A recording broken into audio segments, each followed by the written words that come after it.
Well,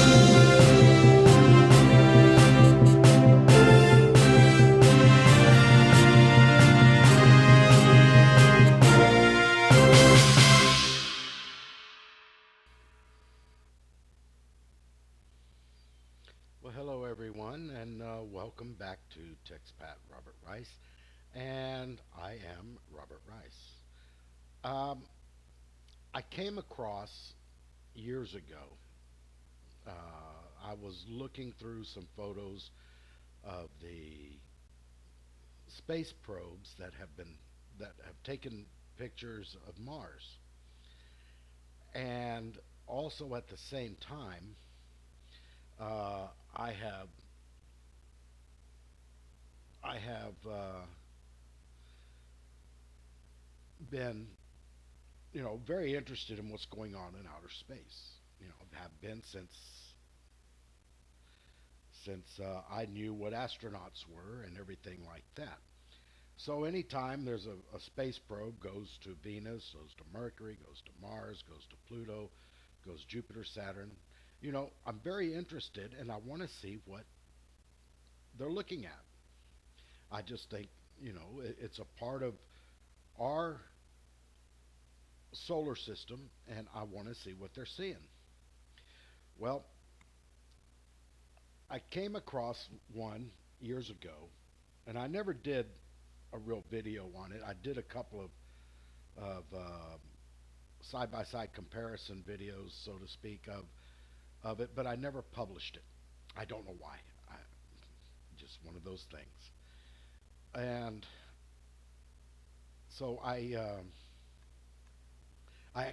did. I did it on Facebook, but I did not do it on YouTube. I have a bigger audience on Facebook. I have over 5,000 friends. I have 5,000 friends on Facebook.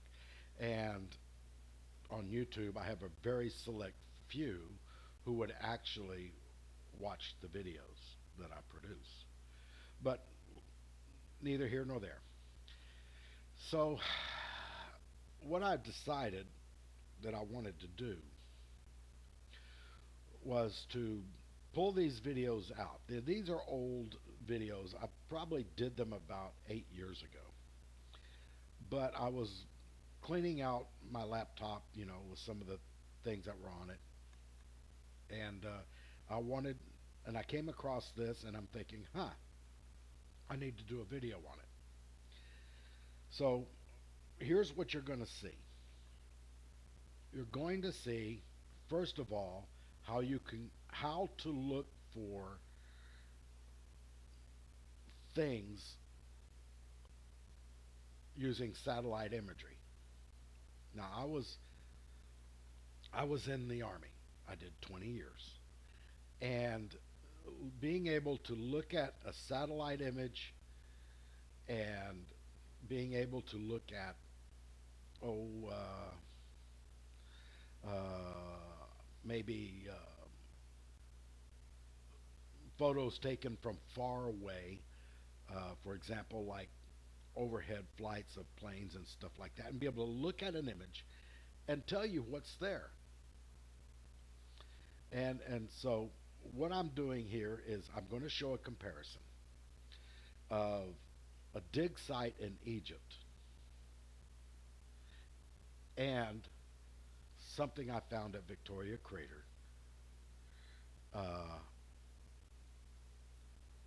you know, and what to look for, because you have to be able to know what to look for. Now, Carl Sagan said, and he was a famous astronomer back in the 70s and 80s. He has since passed away back in the late 80s. Uh, Carl Sagan said, to find signs of intelligent life, you have to look for geometrical forms. This means squares, rectangles, circles, polygonal shapes, right angles that just normally does not go with the natural terrain around it. It's not normal for it to be there. So this is what you look for. And I'm going to show you at the dig site in Egypt a satellite image, and we're going to go down and take a look at it. And then I'm going to take you to Mars at Victoria Crater. And once you know what to look for, you can see it right away. Now, there are people that have biased eyes. In other words, they'll see it, but they're not going to see it. And the reason they're not going to see it is because they cannot believe that anything would be there. It's as they were told it was a dead planet. Well, it is a dead planet now. And I've said this before, and I'll say it again. How, how could these things be there if at one time it was a living, breathing planet like Earth? And I take it into this context. After the flood, there arose a civilization. We call them the Sumerians. This was the first civilization after the flood.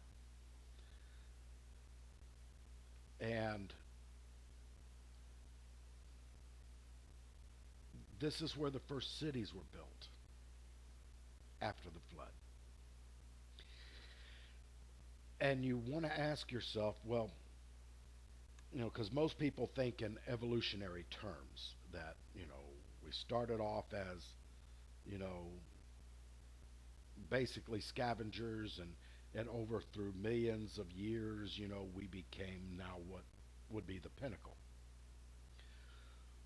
But if you take a biblical point of view and you look at Genesis,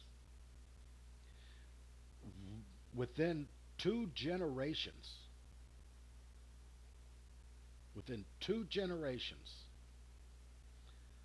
of after Adam and Eve were thrown out of the garden, within 2 generations, they were building cities, working metals, um, animal husbandry, farming, uh, doing all kinds of things, music, and music. Music is a language in of itself, so you have to be able to have a complex mind enough to be able to do music. Um, Building a city, you have to have enough complex of a mind in order to be able to plan, know what materials you're going to need, your basic standards, weights, and measures. You're going to have all that. You're going to have to know how much weight this particular thing can hold, which requires mathematics, a high level of mathematics. Now, the Sumerians, right after the flood, were building these kind of cities, complete with ziggurats or towers. They are credited by our science that be the ones who invented the wheel. They also understood tar. In Genesis, in Genesis chapter 6, God tells Moses to build an ark and pitch it inside and out. Well, pitch is a word for tar. And at the Tower of Babel, they called it slime. But when you look at the original Hebrew word, it's bitumen or tar. So they knew the workings of tar. They knew mathematics. They had a very complex system of mathematics called basics math. Uh, they created the first laws after the flood. They had doctors. They had schools, public schools. They had a bicameral type of Congress. So all these things that we take advantage of today plus their architecture, were accredited to the Sumerians um, in their so-called discoveries. But when you look at it, the Sumerians came after the flood. These were the people. These were the Noah and his families, and the families that were 200-300 years in producing children had come down into Shinar, and which is what the Bible calls where the Sumerians were. Uh, they had the knowledge. They had the knowledge of mathematics already. They had all this knowledge already. It was something that was given to them within 2 generations of Adam being expelled from the garden. And it is my position that fallen angels, um, who were supposed to be watching over man, they were called the Watchers, were watching over man to guide them, instead came down and taught them things like war. Why would you need to make weapons? You know, just no reason for it. But they taught them war. They taught the women how to use makeup, how to seduce men. They taught astronomy. They taught astrology. They taught um, the mathematics, and they did this in exchange for them to have the use of any woman that they choose. And that's found in Genesis chapter 6, also found in the book of Jasher. And also you can find this in the book of Jubilees. Now, Jasher and Jubilees are not biblical by canon, but they are history books, and they record history um, of the Hebrew people. One of them, Book of Jasher, is mentioned twice in the Bible. Jubilees is not mentioned, but it does every 7 years. A recorded history of every 7 years. So it is my position that when Methuselah was born, that they knew that there was going to be a judgment. And having all this advanced mathematics and knowledge, they would do probably what anybody else would do, just like we've done today. I mean, we've built a seed vault up in Norway that has the seeds of the world in this vault. And it's frozen there so that they'd have no, they're not going to deteriorate. They have DNA banks in both Russia, the United States, and China. They have where they have the DNA of animals and, of course, humans that they took the DNA from. Their choices. Um, we're sending out probes today looking for a second Earth. Because the people today know that a judgment is coming. Well, if the judgment is coming upon this earth, if you are not a saved, born again child of God, guess what you're going to do? You're going to leave the earth. Or you're going to think that by leaving the earth, you will miss the judgment. Well, this is what the people in the old world did. They knew the, the judgment was coming. They didn't know whether it's going to be by fire or by flood. But they knew it was coming. And simply because the name of Methuselah is, when I am dead, judgment comes. And Methuselah lived 960 years. So you got to figure he lived almost 1,000 years. So during that time, the world was preparing to to create colonies outside of off the earth to come back and repopulate again.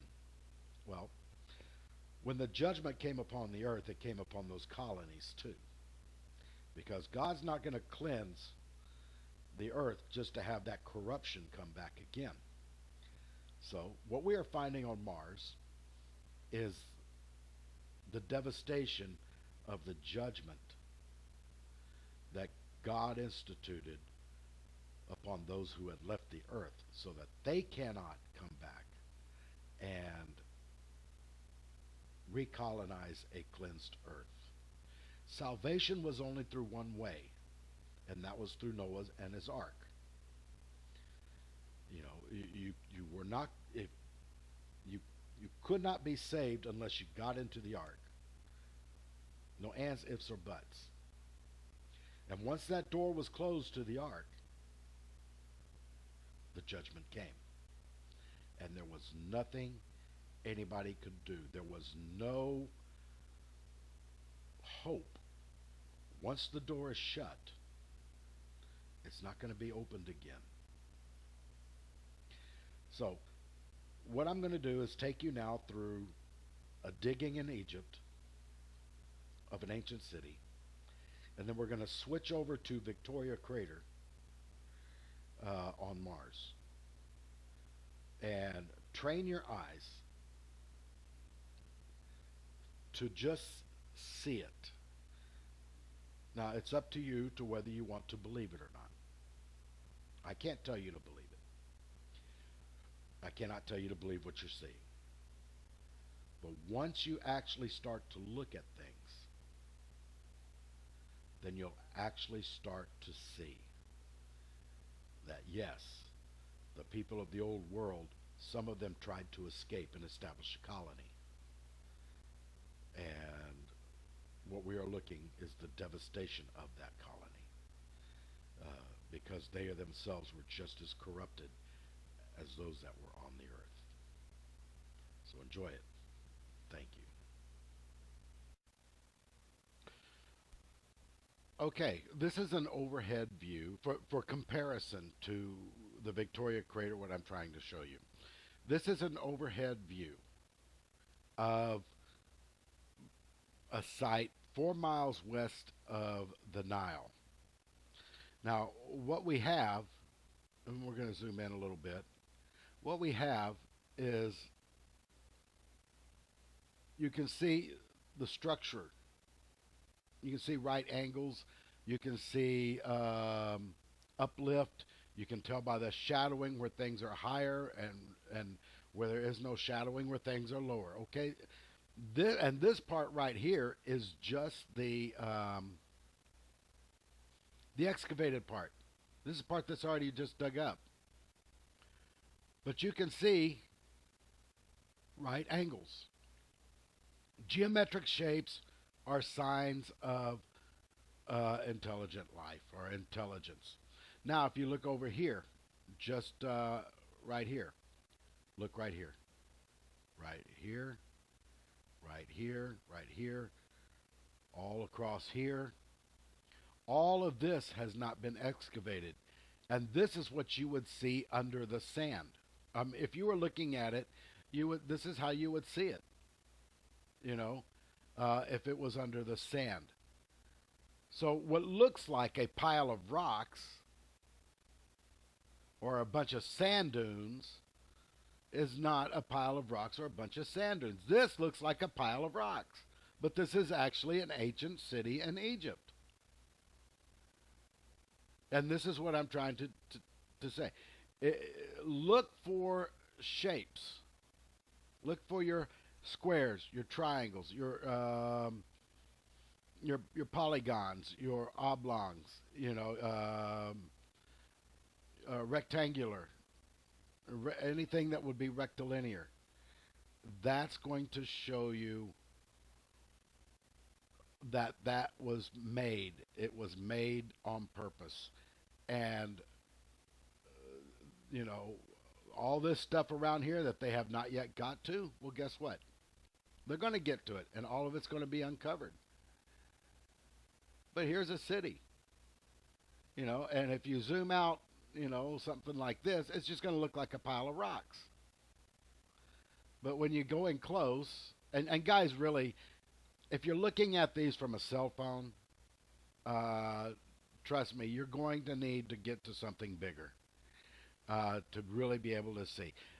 This is on my laptop. I have my laptop hooked to a 40-inch screen, UHD, ultra high, ultra um, HD TV. So I'm getting a good look at what this is, and I can also take a magnifying glass and go over bits and pieces by pieces and pieces of this to actually see more detail. So this is what you've got to do. You know, if you're on a smartphone, guess what? You're going to have to go to something bigger to see things. Because, see, from this perspective, it looks like a pile of rocks. From this perspective, it looks like a pile of rocks. But guess what? When you get down to it, you start seeing the shapes. And that's what I wanted you to see about the Victoria crater. You see the shapes. You see the shadowing. And that is what's telling you, you know, to, that that was, made. Thank you.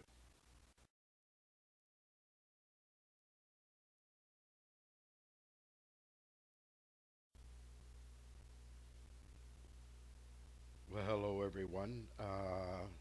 Today I'm bringing something a little different, and what I want to do is show you something here on Mars. Now, what we're looking at right here is Victoria Crater. Victoria Crater was the crater that the Opportunity rover went to and just did some fantastic things. Now, this is an overhead view. This picture here was taken by the Mars Global Surveyor with their high-rise camera. Now, what I want to do is I've marked the area right here. This is the area that we're going to be looking at. It's right at the edge of the crater. So we're going to zoom down to it.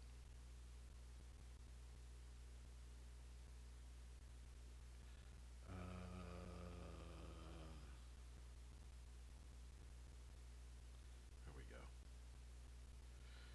Right here. Let's put that in the center.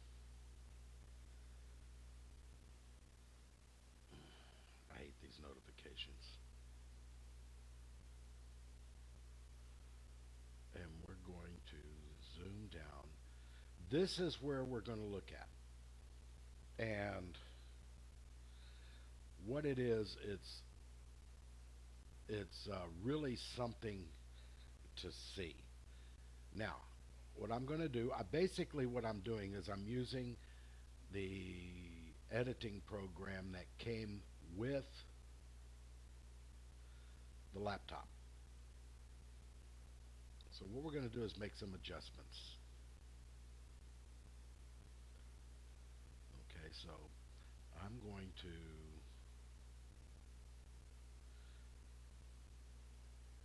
take away the color. We're going to put this in black and white. And then I'm going to show you more things. Now, Victoria Crater was also known for a very famous anomaly at the side of the crater. So let's go show you that for right now.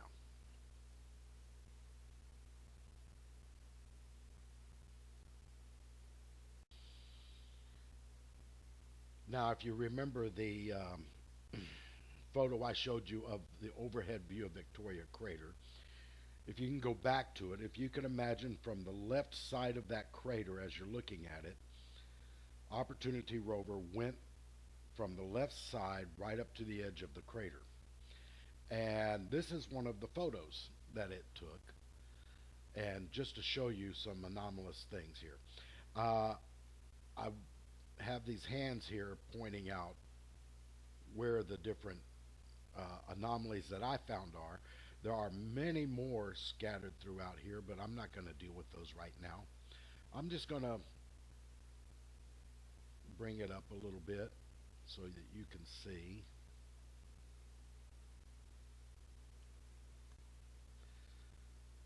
And I have this one marked because it looked like Hebrew writing right here. And so I pointed that out. I pointed this out because in nature, you just don't have these kind of things. A flat cut, perfectly square, flat cut, cut into the rock, and especially with writing just simply right above it. The other thing here, more square and beveled cuts, rectilinear, rectangle, and these are all beveled cuts. And that doesn't happen in nature. Okay, somebody had to actually carve this out. You got more right here that I didn't point out, but over here, let me increase it up a little bit. Now I have done nothing to this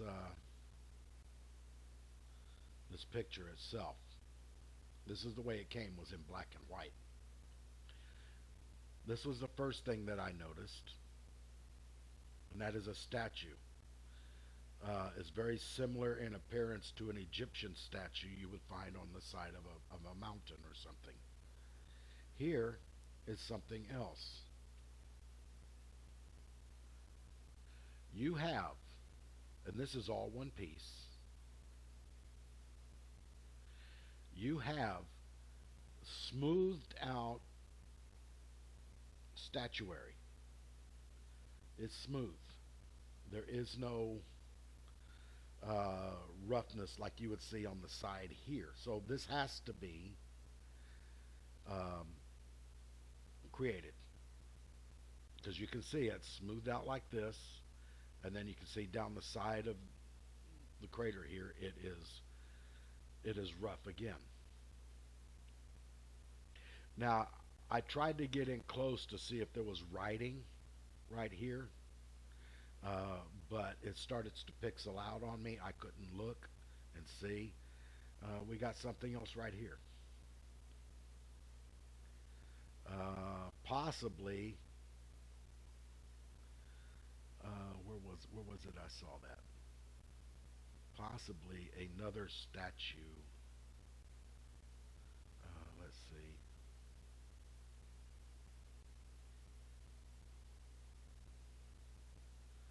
No, I guess not.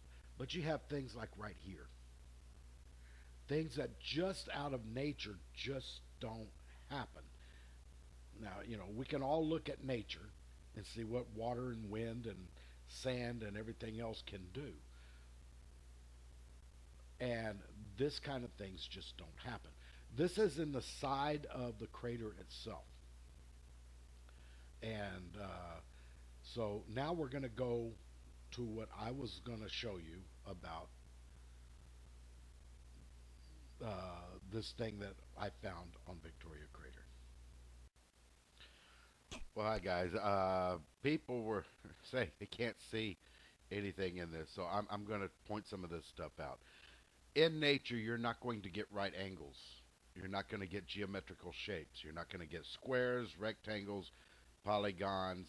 You're not going to get anything like that. And one of the things you want to look for is geometrical shapes. So let's start right here. You can see this geometrical shape, right? You see here, look at it. You can see where the shadowing is. Here, it looks like a door doorway that went through here. All this looks like is one building at one time. Uh, this right here just stands right out. You know, we can just go through the whole side of here of Victoria Crater at this one point and look at right angles that nature does not create in of itself. You know, you don't. Nature tends to go from order to disorder. That is second law of thermodynamics. So it's not going to have a massive explosion, and then suddenly there's going to be parts created. You don't get a tornado to go through a junkyard and create a 747. It doesn't happen. But anyway, this is something else here that I saw. But if you look at this, all of this seems to have a lot of. Look at this. That is not nature created. All I did was just up the exposure. You know, there's a lot in these things, and I think this is why they went to Victoria Crater because they knew that there was something there.